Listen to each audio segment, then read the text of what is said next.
Hi, welcome to travel series number 6. I am still in Amsterdam having an absolutely fabulous time and biking a ton and walking a ton, and the biking has actually really saved me. As I mentioned before in my last series, I sprained my foot about 2 weeks ago and it's so much better, but I'm still caring for it as much as I can. So I have a little series here with a Theraband. I brought a Theraband. I always bring a Theraband when I travel because you can do so many things with it, stretching and strengthening. It's a blue Theraband, which is a pretty medium weight. So what I'm going to do is just a little series to give my foot a little bit of strengthening. I don't want to push it too much. But I do want to start moving and getting a little bit more mobility going on now that I'm feeling better and able to kind of roll through my foot actually. So we're going to take the Theraband and just wrap it around the ball of the foot there. Yeah, and kind of get it over the toes. And then I'm going to stretch the leg out. And I'm going to take my other leg and open that. So I'm on my mat. I have about the distance apart my legs are as wide as the mat is. And then I'm going to crisscross the Theraband.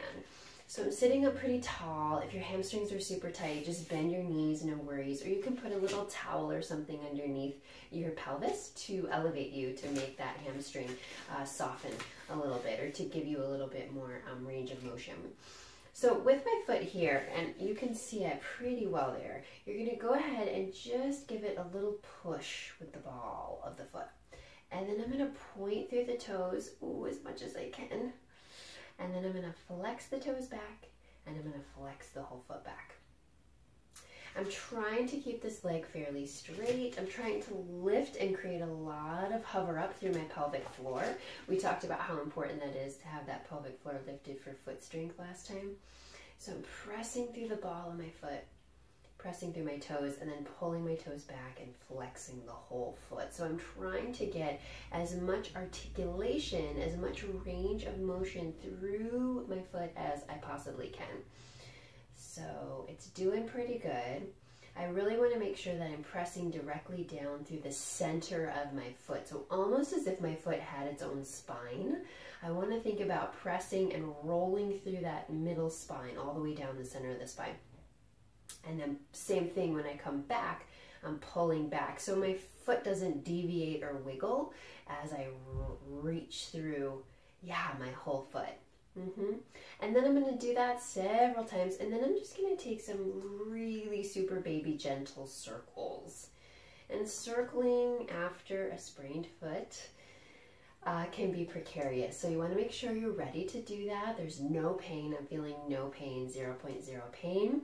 I'm feeling a little tentative, but no pain. And then I'm going to reverse the circles.